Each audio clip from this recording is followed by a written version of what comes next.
Hola a todos. Bueno, continuamos con la segunda parte de esta charla de revisión de proyectos urbanos.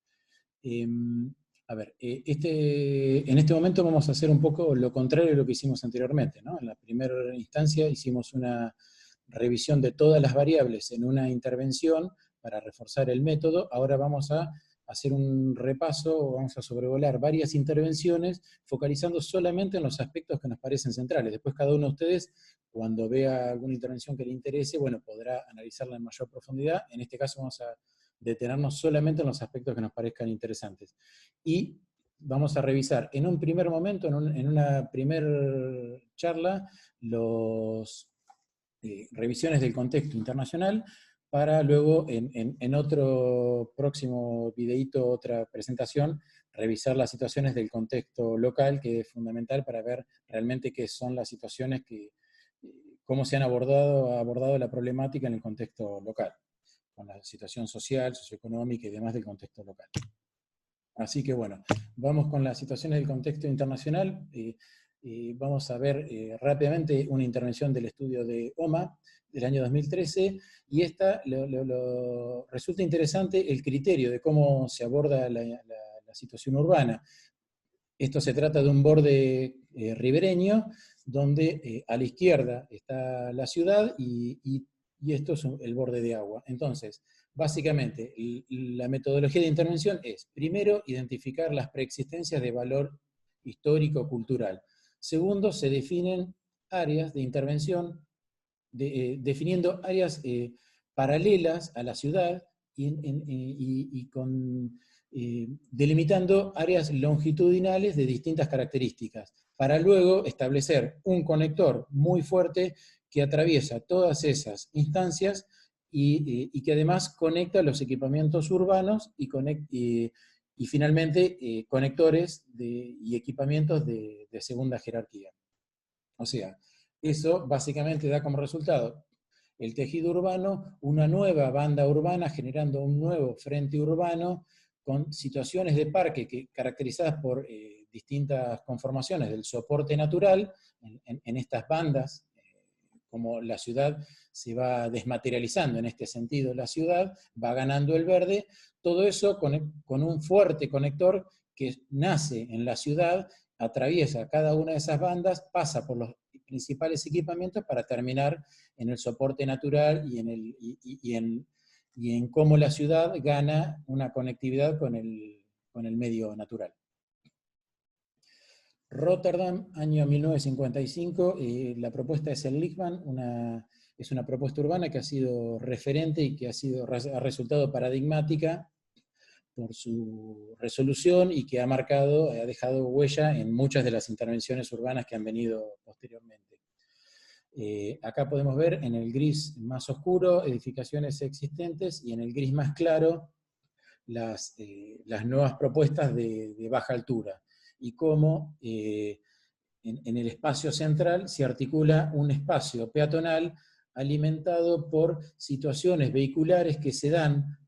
en proximidad a ese espacio central, pero sin invadirlo. Y por otra parte, se da esta situación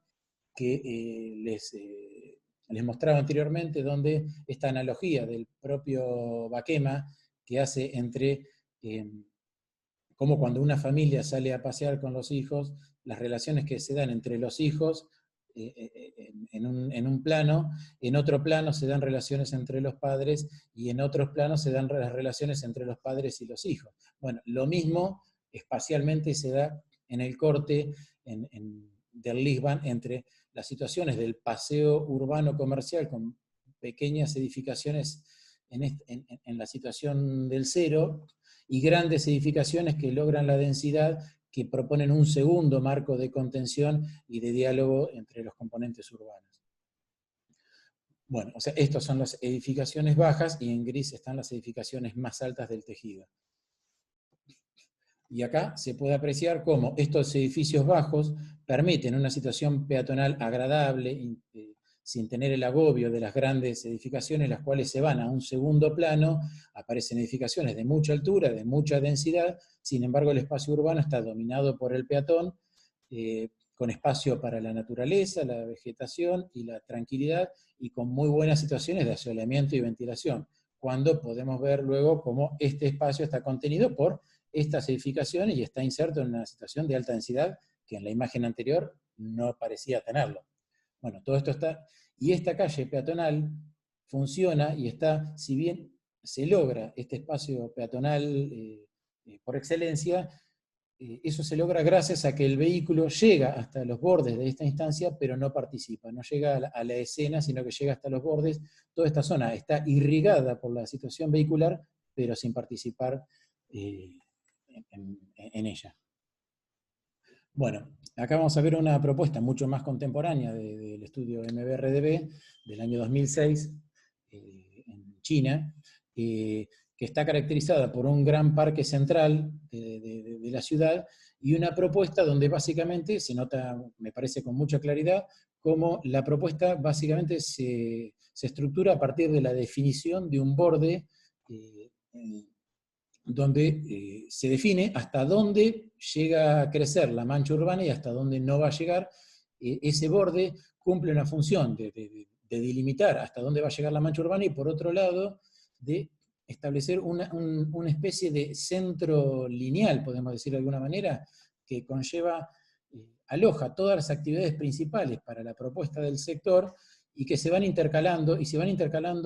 juntando distintas caracterizaciones. Por momentos aparecen lugares con equipamientos de mucha altura, más destinados a algunos usos, por otros momentos aparecen elementos más bajos, que incluso permiten una visibilidad urbana desde las principales conectores de la ciudad, cómo se ganan visuales a ese parque, pero aparecen lugares para actividades de baja altura, para actividades deportivas, y se van alternando a lo largo de esa situación distintas alturas y distintos espacios con distintas tipologías arquitectónicas y distintos usos, lo cual ese elemento empieza a ser muy potente en toda su conformación y se va adecuando a las distintas necesidades. Y entre ese conector y la ciudad existente, lo que vemos por acá, aparece el tejido existente y un tejido conectivo entre el existente y el nuevo conector. Bueno, y alguna apuesta, una problematización y una puesta en situación donde se compara, por ejemplo, el tamaño de este área central en relación a los parques centrales de otras ciudades, como es el caso de Berlín, el caso de Nueva York, ¿no? Este es el Central Park, el caso de París y el caso de Londres, por ejemplo, y la situación de los parques de esta ciudad, del espacio público principal, central de estas ciudades, y la cantidad de población que aglomeran sus centralidades. Y un desglose de las áreas temáticas que están incluidas en la propuesta, ¿no? Acá se puede ver esto que veíamos anteriormente, cómo esta lonja principal, este cordón que va cumpliendo esta función de toda la diversidad, es un centro lineal con el auto que va irrigando toda esa centralidad, pero todo el espacio principal y central está siempre subordinado y dejado para el peatón. En cuanto a recorrido entre la parte urbana y el parque, y en cada uno de estos espacios intersticiales entre cada una de esas propuestas. Además van apareciendo distintos espacios verdes, espacios para otros equipamientos, o algunos que se ganan ya directamente sobre el espacio verde, y el espacio natural contempla distintas posibilidades de respuesta al soporte natural. Acá se puede ver la distribución de los usos como el tejido conectivo amarillo es el que básicamente conecta con la ciudad y es predominantemente residencial, y todo ese elemento lineal va alternando distintos usos y va conectando toda la propuesta entre sí y con el corazón verde central. Esta es otra propuesta del estudio MBRDB que sigue la misma lógica pero con una conformación diferente. En este caso, el anillo de densificación perimetral no es una lonja donde entran simplemente edificaciones, sino que tiene un ancho de 100 metros, donde prácticamente equivale a una manzana, y va alojando podríamos decir como conformaciones barriales, ¿no? Que son como se van encadenando distintos sectores, que por un lado permite prestar atención y responder a preexistencias que hay en estas situaciones, y por otra parte alude también a dar una respuesta a la etapabilidad de cómo se puede llevar a cabo esta propuesta. Similar al anterior, se encierra un corazón central, un parque central. En este caso se delimita, se presta mucha atención a las conformaciones del soporte natural de ese espacio central y a las edificaciones preexistentes que existían en él, más algunas nuevas que potencian su intervención. En este caso resulta muy interesante ver cómo está pensada la propuesta y cómo está contada, ¿no? En este caso, esta es la forma del corazón central de la propuesta y todos los usos que están pensados para este corazón central, ¿no? Producción de huertas orgánicas, lugares para la generación de energía, lugares para la recreación, la biodiversidad, el deporte, espacios de retención de las aguas de lluvia, espacios para la diversidad natural y el deporte y la conectividad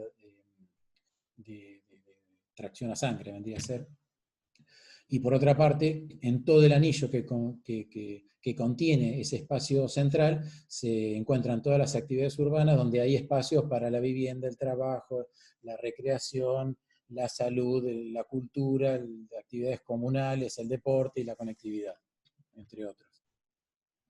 Y la forma de contarlo, nuevamente, o sea, en un gran espacio de la intervención, en un gran terreno, lo que no se quiere es un verde de fondo y volúmenes arquitectónicos predominantes donde el verde es simplemente el intersticio entre los volúmenes. Lo que se pretende es todo lo contrario. El protagonista es el parque central y la arquitectura, los volúmenes edificados se repliegan contra el borde conteniendo ese gran parque urbano central.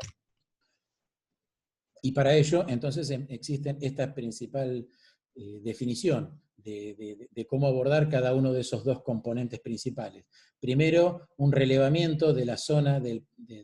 vacío central, identificando desde la propiedad del suelo las situaciones naturales, las preexistencias construidas, la altimetría y el soporte natural, definiendo grandes usos y, por ejemplo, las áreas más deprimidas, que serían los retardadores de lluvia para evitar inundaciones en las secciones de borde, son las que van a terminar alojando las actividades deportivas y son las que no sufren mayores consecuencias a la hora de convertirse en parques inundables.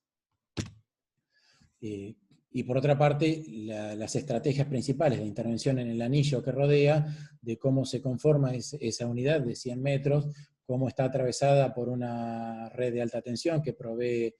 de la energía para el sector, cómo se dan las conexiones entre los distintos barrios atravesando esta propuesta para que esto no sea una barrera, y las conexiones de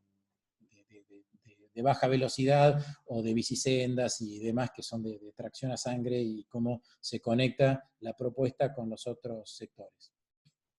Entonces acá tenemos una vista a vuelo de pájaro donde se ven estas intervenciones barriales con las principales arterias regionales que cruzan siempre por fuera, se desvían por fuera, dejando el tránsito para el interior de la propuesta a baja velocidad, y eso es lo que permite que este borde interior pueda tener un paseo que incluye el automotor dentro de este borde interno, pero que es de baja velocidad, porque como no conecta ninguna arteria interurbana o interregional dentro de la propuesta, son arterias de baja velocidad, uno puede ver cómo se arman estas unidades barriales que permiten etapabilizar la propuesta,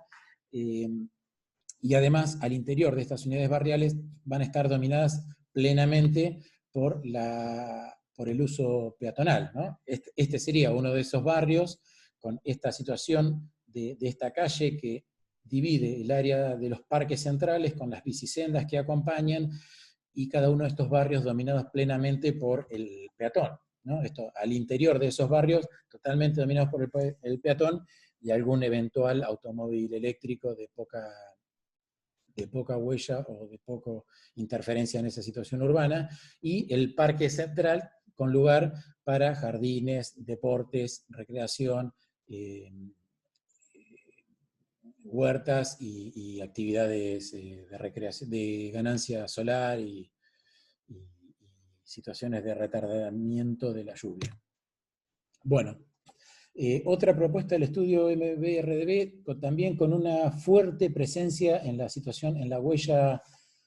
ambiental que tienen las propuestas urbanas. Cada vez más nosotros tenemos que ser conscientes de lo que implican y que lo que nosotros definimos, lo que se define en la generación de una morfología urbana, tiene mucho que ver en el impacto ambiental que ese sector urbano va a terminar teniendo. En este caso, bueno, acá están las principales problemáticas definidas por el propio estudio de arquitectura, donde va la densificación, las cuestiones en relación al medio ambiente, y a la preservación y a la conectividad.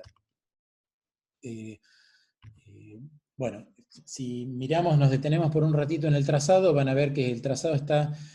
hay como un foco en este punto, y que se desprende radialmente con situaciones de ese lugar. Bueno, eso tiene que ver con que esto era una playa ferroviaria, y hay muchas preexistencias. Entonces, la base del tejido para este sector se tomó a partir de conservar las trazas ferroviarias, ahora no como vías, sino como arterias. Entonces las principales calles del lugar son la reconversión de los trazados ferroviarios. De alguna manera esto permite conservar la identidad y la huella del lugar, ¿no? El palincesto, ¿no? Convive la nueva propuesta con la preexistencia, y porque además hay muchas preexistencias de muchos de los edificios preexistentes se deciden conservar en la propuesta. Entonces, de alguna manera también empieza a ser útil esta estrategia. Bueno, podemos ver en esta imagen dividida cómo a la izquierda se aprecian los volúmenes del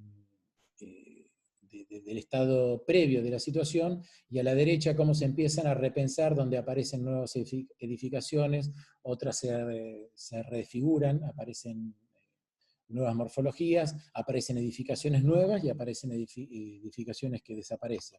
Y en todo esto aparece una doble lectura de lo urbano y lo arquitectónico, donde uno va viendo cómo se va reconfigurando el espacio urbano a partir de la redefinición de las formas arquitectónicas, y cómo esos volúmenes empiezan a generar situaciones urbanas por un lado, y cómo se empiezan a pensar en estos volúmenes que vemos abajo de la pantalla, cómo se empiezan a acomodar situaciones arquitectónicas, o cuál es la capacidad arquitectónica de esos volúmenes que se están pensando para el desempeño de esas funciones.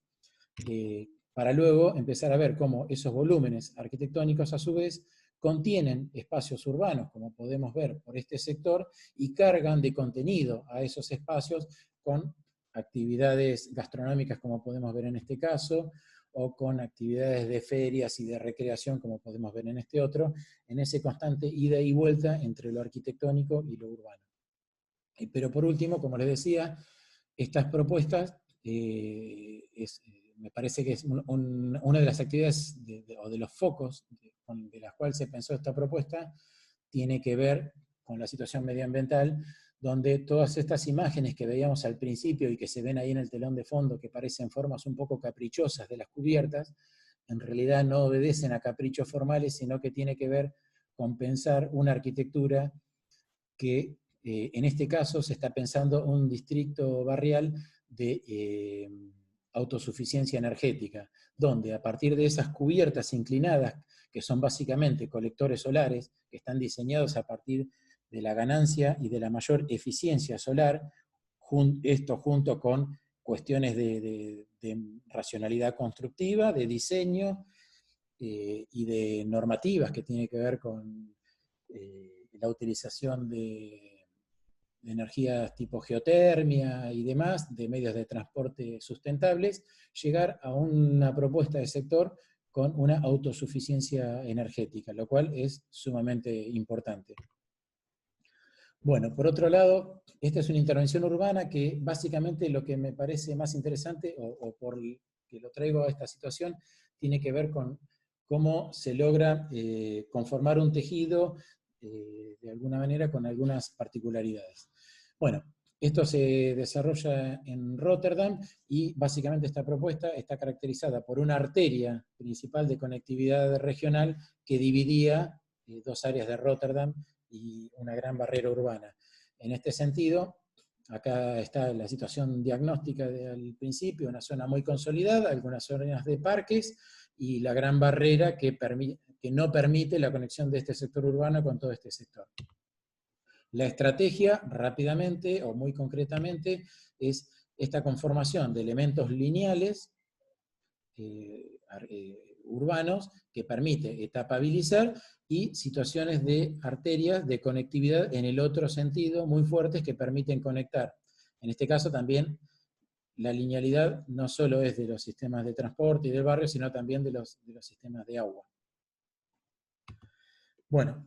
el tema central por el cual me parecía interesante acercar esta propuesta es cómo, a partir del reconocimiento que las situaciones urbanas la arman los elementos continuos que arman los frentes urbanos, pero la densidad uno lo logra con los elementos verticales, en este caso surge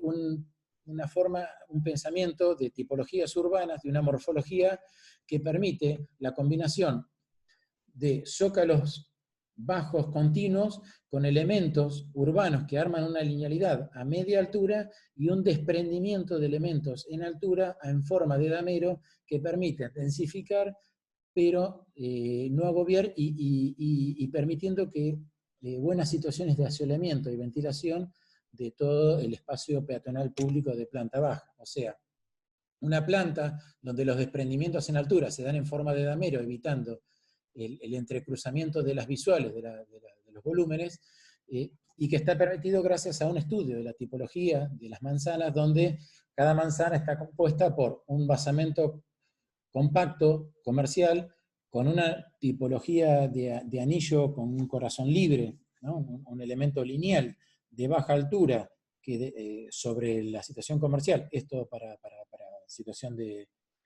vivienda, y desprendimientos en altura en lugares puntuales y estudiados para que no haya enfrentamientos. Entonces, esto da un tejido heterogéneo que permite que este borde, que se den distintas situaciones tipológicas y distintas situaciones urbanas en las que uno puede reconocer como algunos elementos de una constante de baja altura con algunos elementos de media altura que logran la continuidad urbana y algunos desprendimientos de mayor altura que permiten densificar, pero esa densificación no hace agobiante la situación urbana, ¿no? Si nos pegamos a un viaje en el Google Earth, vamos a ver cómo ensamblando algunas fotografías del lugar, podemos reconocer claramente esta situación densa, comercial de la planta baja, algunos elementos de media altura que arman linealidad, por acá también, y cómo se desprenden algunos elementos de mucha altura, pero que no agobian la situación urbana y el tejido se ve poroso y abierto y con buenas situaciones de iluminación y ventilación a pesar de la alta densidad. Bueno, en este caso llegamos a las propuestas del contexto local, que bueno, lo vamos a ver en un tercer momento, hacemos un corte y en el tercer momento final vamos a revisar una serie de playas ferroviarias que se refuncionalizaron en el contexto local de los últimos años, que tienen esa virtud, que son locales y son recientes. Así que bueno, en un próximo momento vamos a hacer un repaso de estas playas ferroviarias.